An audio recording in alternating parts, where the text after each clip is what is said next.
So I hear this a lot in my talkings with people online and my, readings of, YouTube comments and going over YouTube videos and things like that.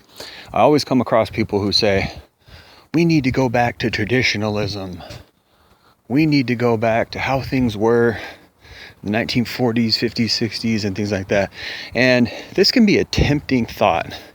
This can be a tempting argument. And indeed, even I myself have thought this before.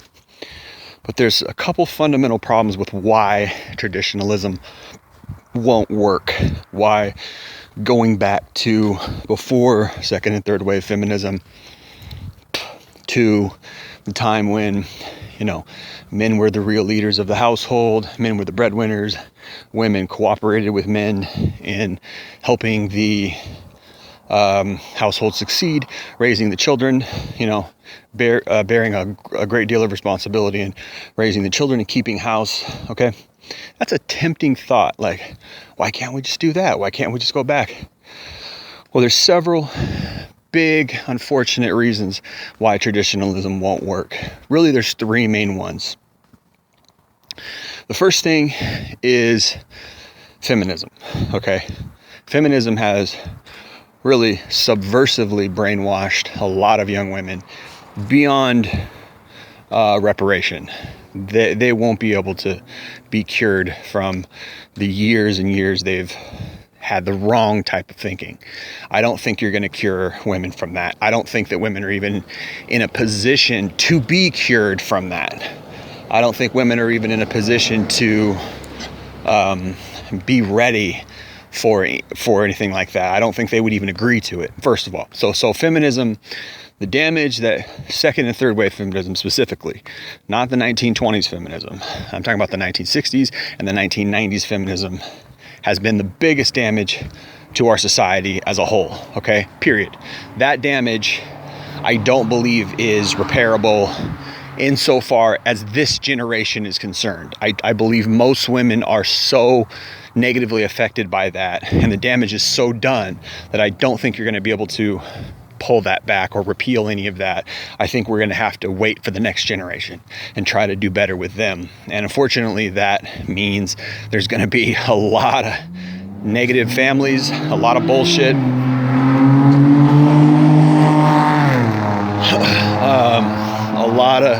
a lot of negatives from all that, right? So that's one. That's number one. That's too big. I don't think that's gonna be cured. Okay. The second thing is this: women can go back anytime, right? So if and women can digress at any time. So if a woman says, "Oh, I'm traditional. I want to be a housewife. I want to be, I want to support my man. I want to be a real woman. I want to take care of the house, all these things." She can change her mind at any time. So that's never going to work until the laws are changed. She can always cheat. She can always jump on Tinder. She can always go out with her friends. She can always do some sly, shady shit behind your back. Okay? Always.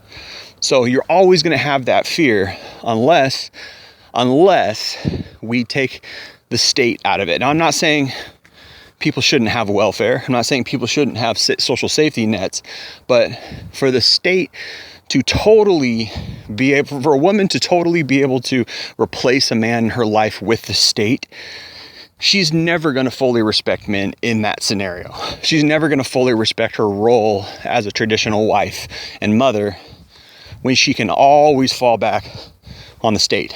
And when and in this environment, this political correct, PC, liberal, feminist supporting environment, she has precedent to and motivation and backup and support to do what she does if she decides to, I don't want to be a traditional mom anymore. Too much work. I don't like cooking and cleaning. I don't like raising these kids. I want to go be a hoe. It's too easy, too much support to do that. So it's not going to work. Okay. The third thing is traditional marriages fundamentally toolize the man. Okay, there's a lot of women who actually support traditional marriages for the wrong reasons. They don't support traditional families for the right reasons. They support traditional families for themselves in a selfish way. They might be too lazy to work. They don't want to work. They don't want to go out and work a 9 to 5. It's too hard. They don't want to do what men do. They like being lazy. They like the man bringing home the bacon. They like sleeping till 10 while her man pays the bills. They like that, right? We call these women trad thoughts, right? They like the benefits that come from being a traditional wife. Oh, I get to stay home and the man does all the work and I just live off of his wealth. I live off of his money and power, and I don't mind sucking his dick every night. I don't mind, yes dear, cooking him dinner, because that's easy. Tell you the truth. The weird, twisted thing about feminism is feminism told women that somehow was slavery, when in reality, that's actually a cushy job. That's actually all I got to do is put some laundry in the washing machine. All I got to do is wash a couple dishes every day and cook some food. Okay, it's fine with me. That ain't no 8-hour workday. Sorry, that might be 3-hour workday tops. Maybe really more like an hour and a half, 2 hours, with the way people eat today. I mean, this ain't like the 1960s where women took it, to another level. Women took it, a step above, and we're master chefs. Women had all kinds of cookbooks. Women were going crazy in the kitchen in the 1950s and 60s and 40s and 30s, whatever, right? They were masters in there in the 1940s and 50s. Sorry to say. These feminists try to say, oh, I'm a slave. That makes me a slave. No, you had a cushy, nice job. And at most, your designation could be considered cook at most, because by the time your kids hit 5, they're off at school for a third of the day. Okay. And you're not doing a whole lot at night with your kids besides putting them to bed. So you're not really doing much during the day. It ain't no 9 to 5. So women, there's a lot of leeway there. So it's not the same thing anymore. And this is the thing, is they will use that title. I'm a wife, I'm a mother, I support my man. And they like that because it's cushy for them. They like that because they don't have to have a lot of ambition. All they got to do is take care of their man. All they got to do is feed him, whatever, and that's it, right? And that's really their motivation behind being a trad wife. That's really their motivation behind, being traditional. That's really the truth of the matter. Not only that, that's beneficial for her. And some women like being women. They like being female. It's beneficial for her. They don't have to man up. They don't have to take responsibility in that scenario. The man has to pay all the bills. They're really just kind of a glorified house cat, right? A house cat doesn't really do much all day. It just sits there and it, it's pretty, it's cute. You pet it when you want some love, and that's about it. You feed it, and that's about it. It just sits in your living room or your couch or whatever all day long, and that's it. And that's what many wives really do. That's all they want to do. Right? Now I would say that's better than, a woman so cucking the man and so using the man that she, is really running the household. That's better than her, really wearing the pants in the relationship and he's still working, because I've seen that, and that happens a lot, particularly in my neck of the woods up here in liberal Seattle. A lot of moms, a lot of wives, a lot of mothers are really running the family. Happy wife, happy life. Believe me, these cucks and these beta boys up here, they really take that serious. Oh, gotta make sure the wife is happy, to the point where she's really running the show. What she says goes. And that's a sad thing, to see a man so lose his leadership and so lose his function in a household, that even though he's bringing in the bacon, even though he's putting food on the table, he's still subservient to his tyrant wife. And the mother of the household is really the one who's really giving the rules and saying yes or no to all the decisions. The father is just a sort of surrogate weak king. Like, I don't know if you guys remember that Alice in Wonderland from Disney, okay? When the queen came in, the queen part, and she was ruling, and she was so, she was so just horrible and ruling and mean, and I don't know if ostentatious is the right word, but I'm trying to think of a adjective to describe her. But she is just right? Nasty personality. And then there's the king who's like, and me, I'm the king. Ooh, I'm here too, right?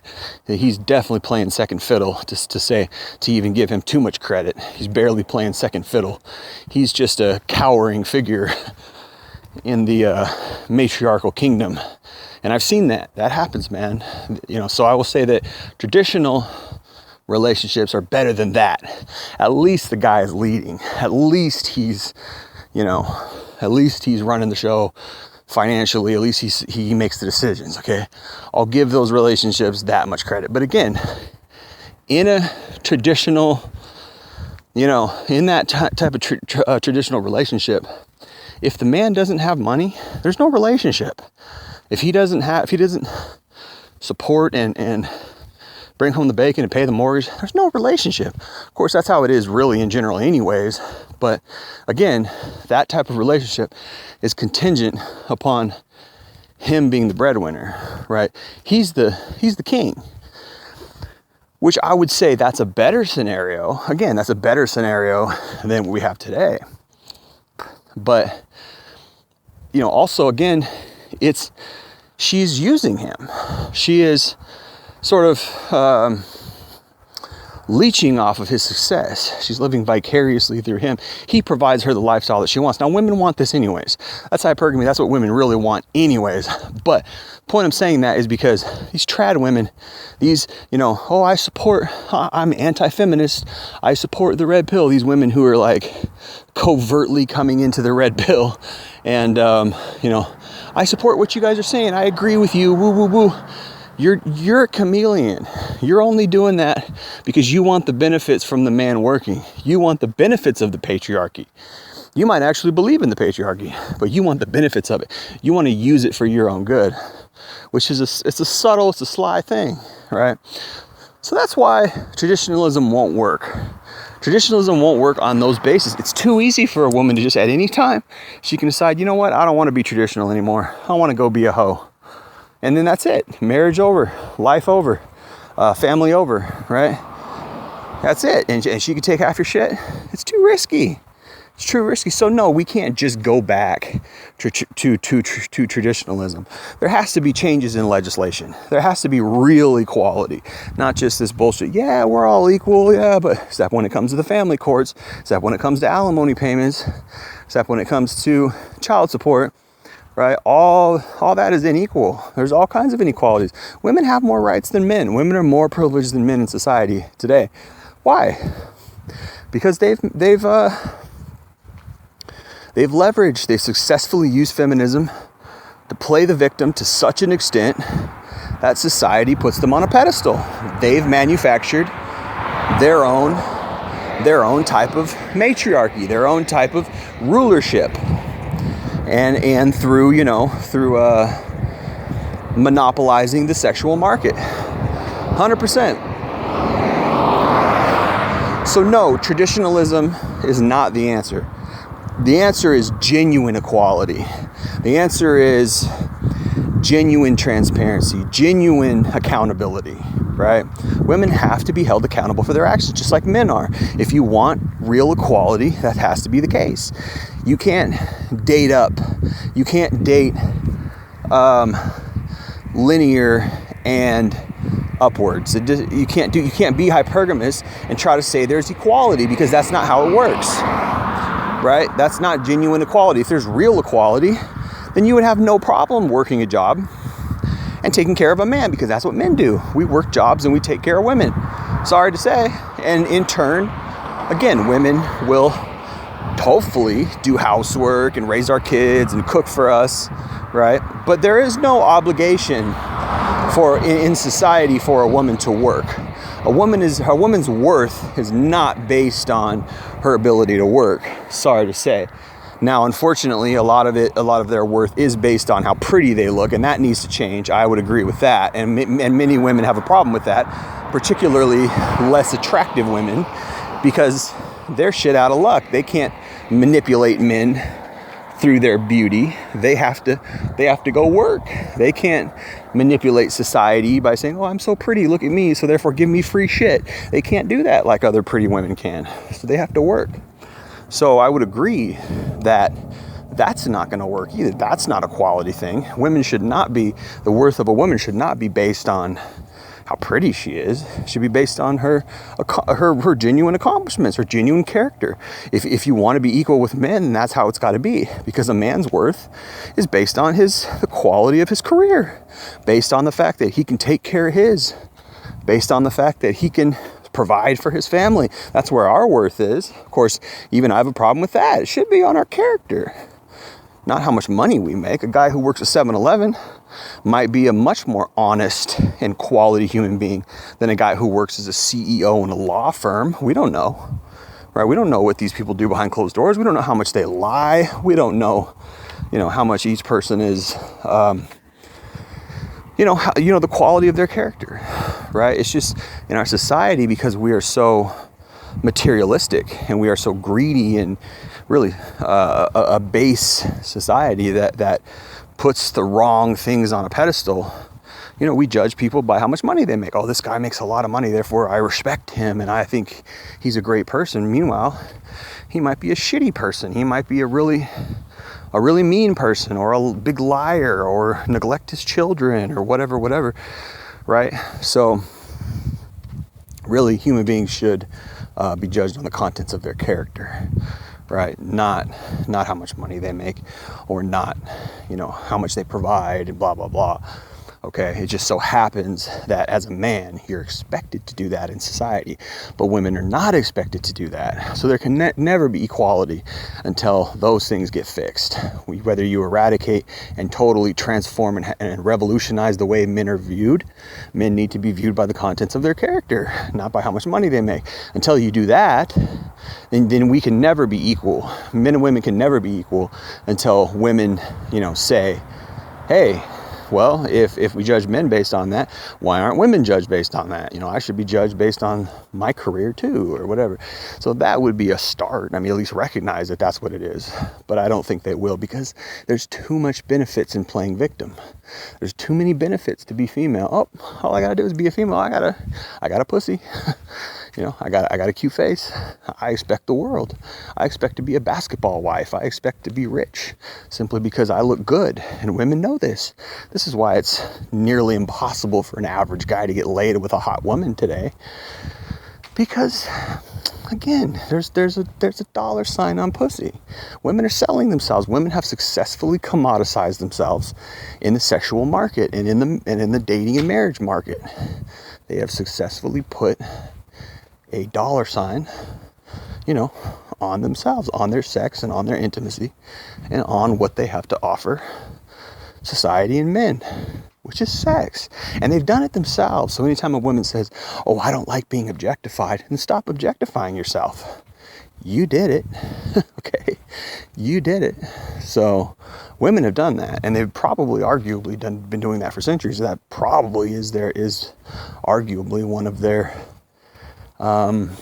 reproductive mating strategies, right? Men, use money and mortgage and a nice house to attract a woman. And what do women attract men in return through sexuality, through offering sex. And this is an animalistic thing, and I'm not saying it's right. It's just the way it is. I don't think it's right. Absolutely shouldn't be right. You should look for the again, the contents of somebody's character.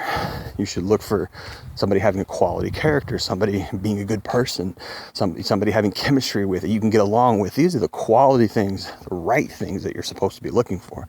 But instead, people are all off. They've turned something beautiful, which could be beautiful, love and companionship, into an exchange for resources, into sort of an animalistic thing.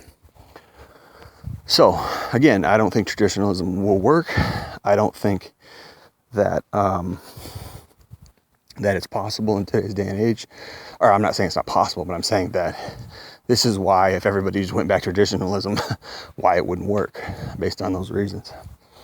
And I hear a lot of people talking about it, and I think there's a lot of shady stuff you can hide in that. I think that it's not viable as a whole. I'm not saying some people can't do it successfully and be just fine, because many people are. But it's not the answer to our problems in the red pill. It's not the answer, to the problem of inequality and, all the stuff that females, get away with. And even a lot of the problems that women have with men. It's not the fix-all. Too many things negative with it. Too many things need to be changed in legislation, socially, social norms and culture. Too many things need to be eradicated and fixed before that could ever go back to that. All right, it's been Jay Lee, Northwest Podcast. Appreciate you listening. Peace.